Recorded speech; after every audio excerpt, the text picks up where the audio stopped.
Greetings, sailors! It's been a minute, but here I am attempting to record a thing. I did actually try to earlier in the week and sat down, did a bit of recording. Wasn't happy with my first attempt, so did a second attempt, was much happier with that, and then discovered that my microphone hadn't been recording, so yeah, I was in a bit of a huff after that. But this time my microphone is definitely recording, so that's something going in my favour, I suppose. Now, it's been a bit, I think things have been a bit fallow recently, not been feeling great. I have actually been to see my GP, and they've put me on an increased dose of the antidepressants I'm already on. I was wondering about maybe going on some different ones, but then, of course, you're going through all the hoopla of spending weeks and weeks seeing if it actually works and potentially doing that over and over again. So it was easiest to see if the current ones would do better at a stronger dose first. So that makes sense, but I still have to wait a couple of weeks to see if it is having the intended effect. Also, there's a bunch of other stuff going on in the world at the moment. Suffice it to say that you look at the news and it can feel like that everything is fucked, and I just want to crawl back into bed, even for stuff that doesn't necessarily directly affect me. But I have special commiserations for any US viewers at the moment, because that whole thing has just been especially fucked, if I can put it that way. Talking of things that have been fucked, I'm doing a lot more swearing than usual. I thought I would take a look at a ship that did indeed get really shafted by the Captain Skill rework. One of the few ships that did get especially shafted and not compensated in any way. This is the Krasny Krim, which you used to be able to stick on BFT and AFT, as well as get more benefit from Grease the Gears, as it is now, the turret traverse skill. Because it's a 130mm gun ship, you had the benefit of those skills, AFT and BFT, because they were up to 139mm, meant for destroyer-sized guns, and this does have destroyer-sized guns. What happened, though, of course, is that those skills are now on the destroyer captain's side of things, and this got absolutely nothing in compensation. No rate of fire buff, no range buff, nothing like that. So it went from being a not great cruiser that at least had the best range for a tier 5 cruiser, and therefore a bit more survivability, to now just being pretty bad all round. I mean, it still does have the somewhat trollish armour that it's always had, but 14 kilometres for a ship that can see up to tier 7 is not great, especially as it's not especially stealthy. And I've even taken heavy HE and SAP to try and boost the damage a bit alongside IFHE, though of course that does hurt the fire chance. But it's not optimal, because that actually makes my concealment worse.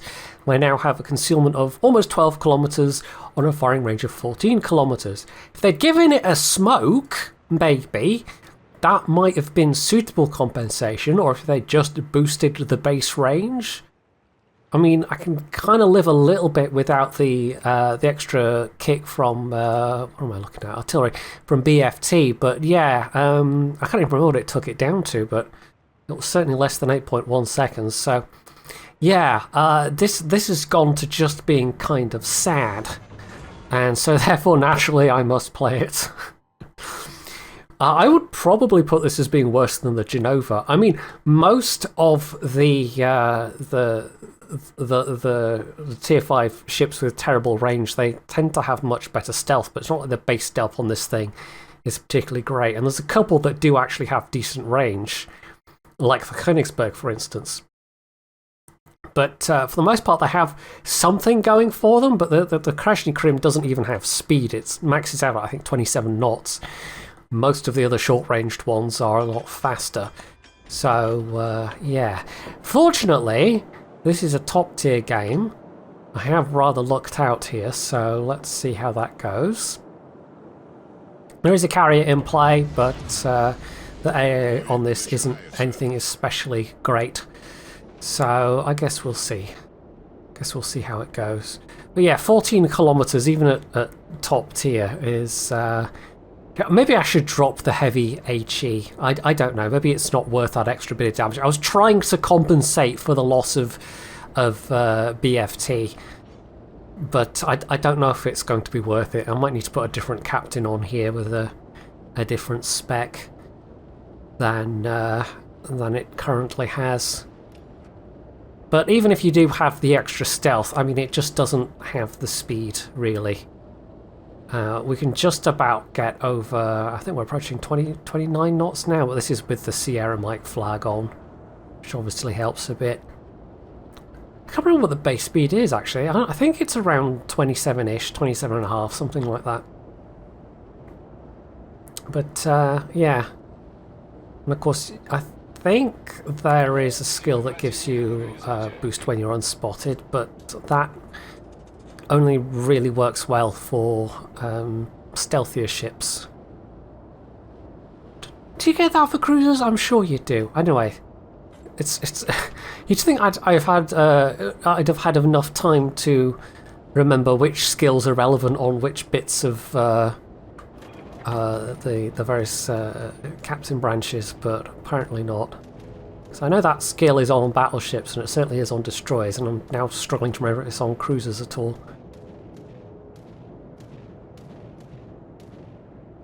Right.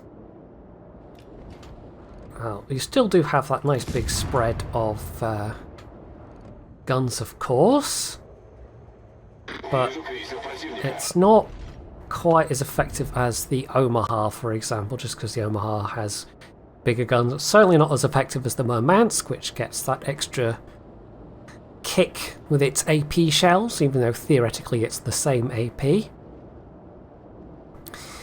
And it still has a fairly terrible velocity, a fairly terrible arc on those 130s. So it ain't the best. And it was never the best, it's just you could get the range up to be really, really good. And it was sometimes kind of hilarious. It was one of my favourite kind of slightly trollish ships at this tier, and then definitely not so much anymore. Right, what are you doing? I'm going to try and get your torps out on me. Here's where BFT would of course be very, very useful. Make our turn.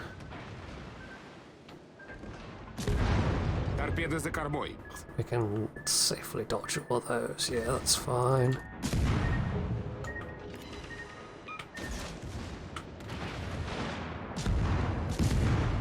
He's just about in hydro range. In fact, he's actually leading faster than his smoke can lay down. I don't think he's even quite in hydro at the moment. Right, there we go. Rio de Janeiro got him. Oh, there's a Rio de Janeiro on our team. That's obviously being tested. Appropriately, it's being played in a division with the Agincourt. For those unaware, this is basically a what-if of if the Agincourt actually had gone into service with, is it the Brazilian Navy? I think so. Visually, it looks slightly differently. They have changed it so that the secondaries are not what they are on the Agincourt, however. So, yeah. Remains to be seen whether it'll be worth getting or not. I probably won't rush to buy it myself. I mean, obviously I don't get these things for free anymore. And I tend to be a lot more careful about actually what money I'm spending on the game. It's just because with the prices that things are, you know, if you're consistently buying things, it adds up pretty quick.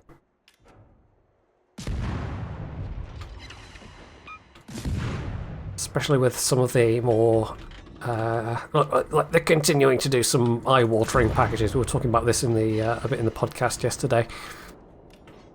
No, yesterday on Friday, with some of the packages just being kind of absurd prices, and that's always been the case. But they're starting to go back. They have been back to gating stuff for like, you know, camos and whatever. For sometimes quite ridiculous prices, you know, in big bundles that you don't necessarily want. And yeah, there's been a couple of instances where there's especially camos that I might have bought but decided not to because it wasn't available just as a single item. And even instances of seeing a camo in game or seeing someone stream and it's like, oh yeah, this is part of that bundle or whatever, and it's like, yeah, but I don't want that, I just want that camo. I've seen it, I quite like it, I would quite like to buy it if it was just a you know, a standalone camo. But yeah, that's kind of a big thing in gaming. You know, one of the reasons why they do cosmetics is, you know, other people see those and want to go and buy them. And wargaming is one of those the weird areas where they've just absolutely failed to capitalise. I didn't put enough lead on those with him accelerating. Are you just going for the ram? Not very successfully, it looks like. That's a bit weird. Anyway, right. Got on this end of the map. You almost want to take some damage just to get AFT to kick in. Not AFT, Adrenaline Rush to kick in. And of course at this tier taking any amount of damage can be very bad news. I think this is still not as squashy as a lot of the other tier 5 cruisers. But that's, you know, relatively speaking.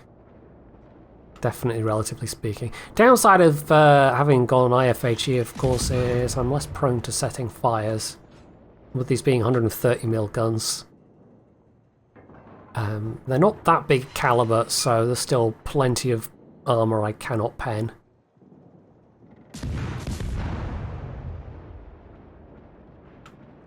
I think overall you're still going to do a bit more damage with IFHE than without. Oh, who's aiming at me? Is this enemy Agincourt?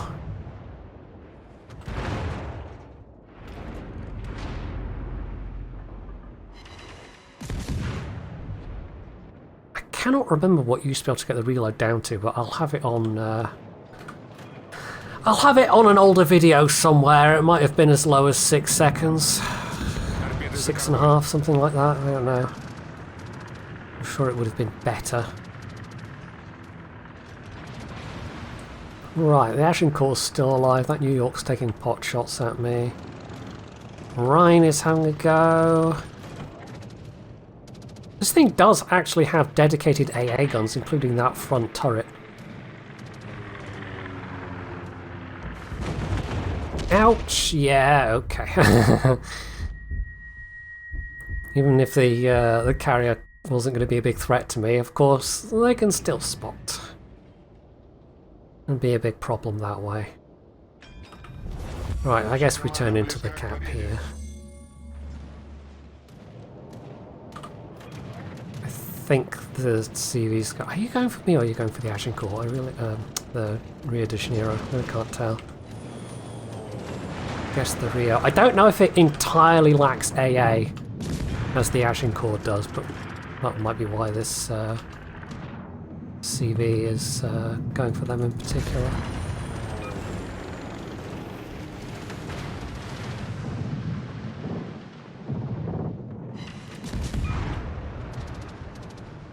Alright, let's see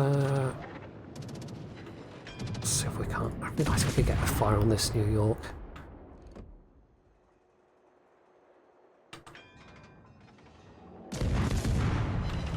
Yeah.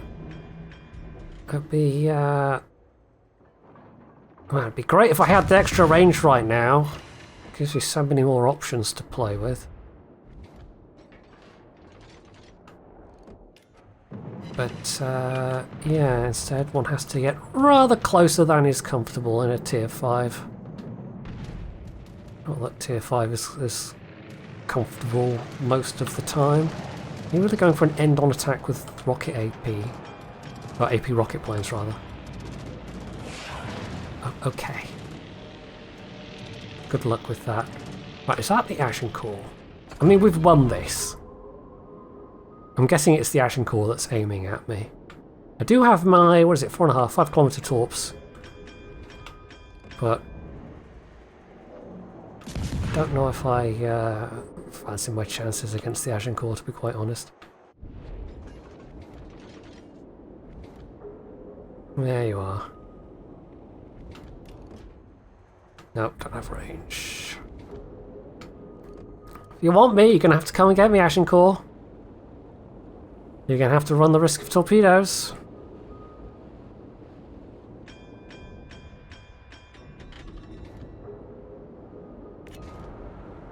Right, yes, you are turning into the cap. Okay, yeah, let's go forwards. Got the Moltke here as well. Not just going to be one-on-one. That New York is retreating to the next map, it looks like. You're not actually turning into the cap, are you, Agincourt? We also know exactly where their Rhine is.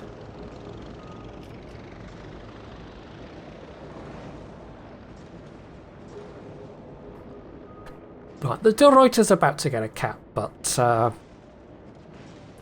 we're fairly winning this one.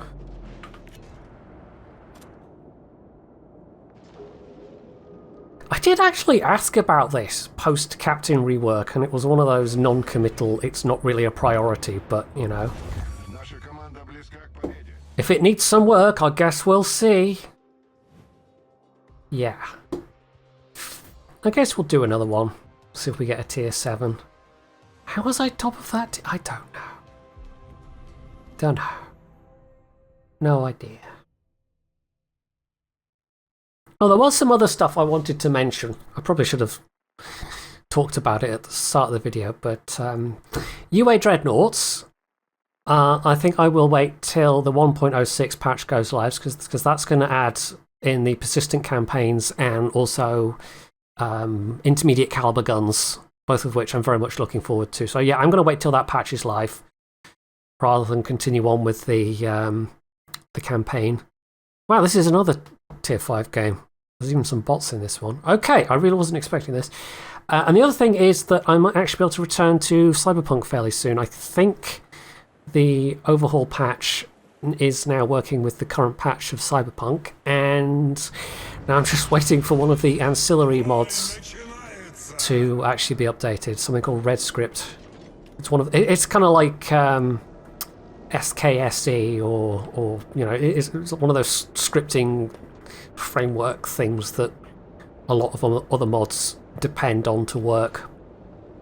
So I'm waiting for that then to catch up, to be working with the current version of Cyberpunk, because at the moment I did a little test attempt to fire it up and I got a message saying Red Script is you know, this isn't the correct, this isn't working with this version of Cyberpunk. So yeah, but that is hopefully something that will happen fairly soon, because I do want to finish that. I know I'm absolutely dreadful at starting series and not finishing. At least with UA Dreadnoughts I've got an excuse for starting and not finishing, because I can actually have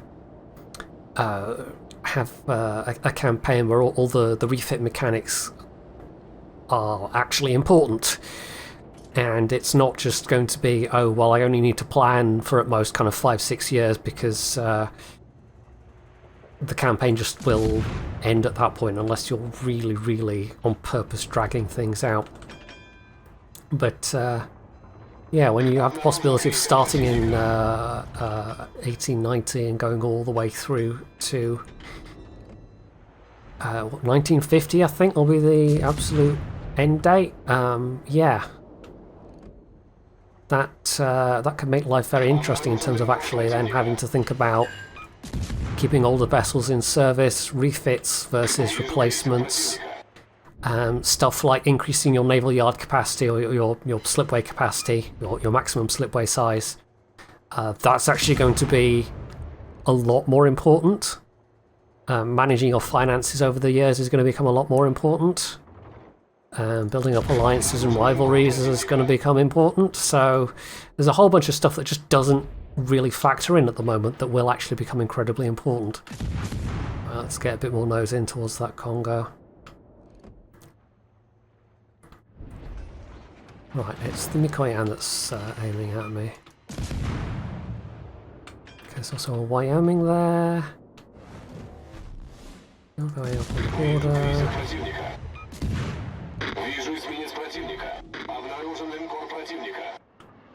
I mean, I can't complain about the matchmaking. I really have lucked out rather hard here. Need to slow it down, but I still need some lead. Oh, actually, I'm going to hit some of those. Even with the number of guns you've got, you know, you still...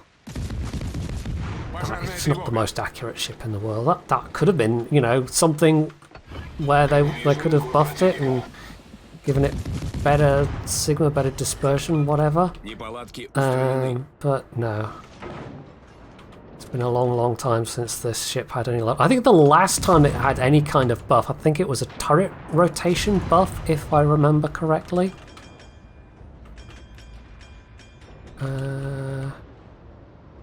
You're going to sail into those Wyoming. Let's... Right, you've got Clemson torps to worry about there. Yeah, there we go. There's the Clemson torps. If you let a Clemson get that close and get all their torps off at you, you're going to have a real bad time. I'm steadily losing how to this MiG I am, but there we go. Fortunately for me, the Wyoming is just kind of ignoring me, and I think against something like a Wyoming, especially my IFHE ought to be particularly useful. We'll go straight bow in though. No, it's still ignoring me. Okay, I guess having the Clemson be kind of that aggressive up close and personal is benefiting me somewhat. He's a target where definitely IFHE is going to be making a difference in terms of... Well, I would imagine so. I'd be surprised if IFHE isn't helping me against a Wyoming of all things. Right, who is... I got more than one person targeting me here, and I don't know that I like it. One of those cruisers in that cap, presumably. Right, let's get turning...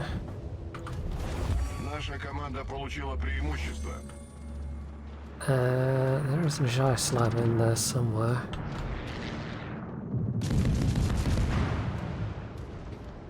Do have all my hydros though, that's fine. Let's pop one just now. They might be trying to plan an ambush from behind the island, you never know.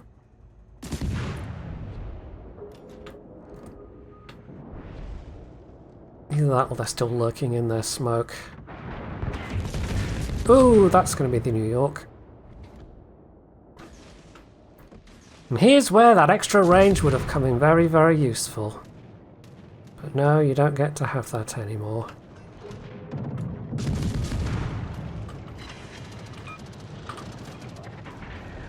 I'm trying to get my... Ooh, my turn.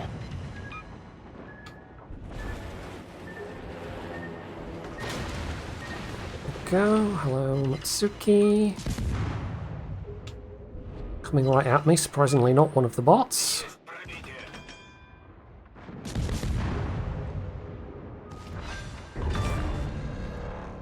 Someone fed up playing the Matsuki, perhaps? Can't say I blame them. I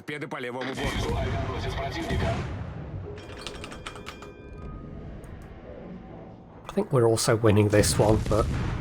Yeah, I was sort of honestly hoping for a tier 7 game, because A, it would demonstrate quite how much this thing has suffered. I mean, it's kind of harder to really show that properly in a tier 5 game. Most tier 5 cruisers top tier will do all right.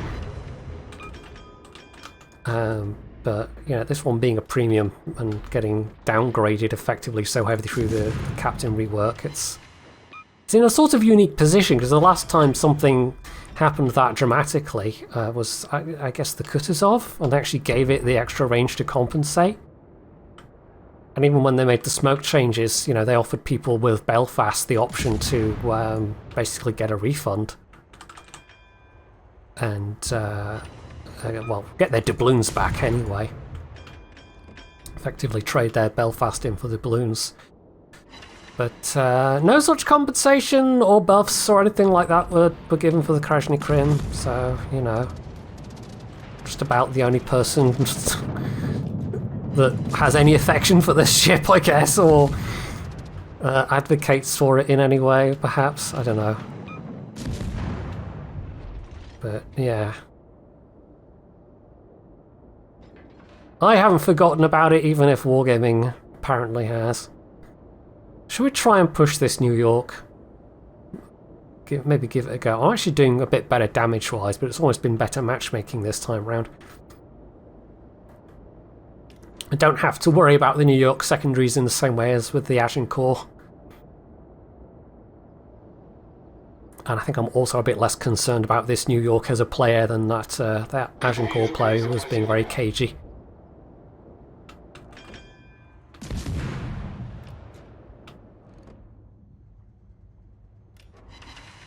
I can get the cap as well, that would be nice. Right, I think we'll comfortably break 50k, that's not going to be too bad. Got the Phoenix aiming at me. Well, it's got to be. A rather limited number of ships left at this point. To be honest, like, Phoenix is so good at tier 4. I mean, it's a proto Omaha, but it's still so good at tier 4 that honestly there are tier 5 cruisers where it's like, if you offered me the choice of being in the Phoenix or the tier 5 cruiser, I would take the Phoenix.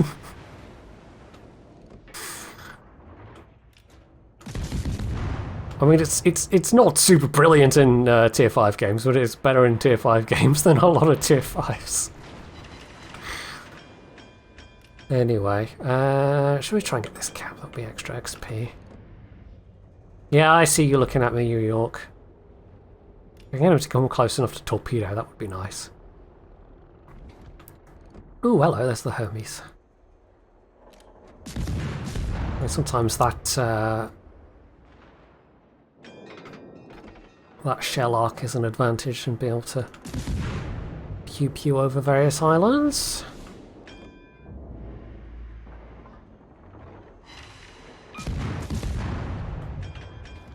Alright, New York's not going to last too much longer, I don't think. Just farming a bit of damage at this point. There he goes. I could have done the glory rush and tried to torpedo him, but eh. There's a carrier to farm. That's much more satisfying. Making the carrier players suffer, because they make us suffer. So. It's cathartic, or something, I don't know. Right, you've also got Torps Phoenix, so I'm going to be a little careful here.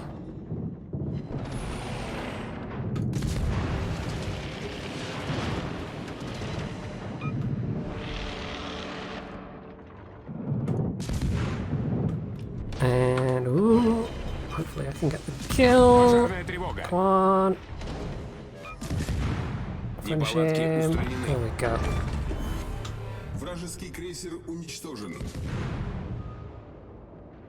Right, if he had torps out, I think we would have seen it already.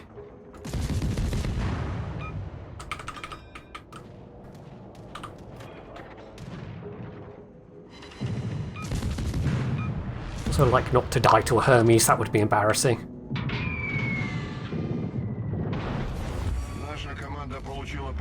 So, at least part of it is in the hands of RNG.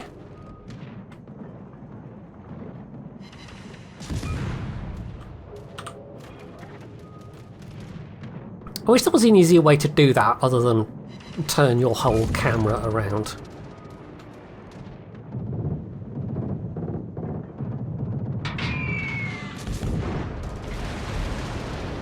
Right, it did get me there, but not too badly.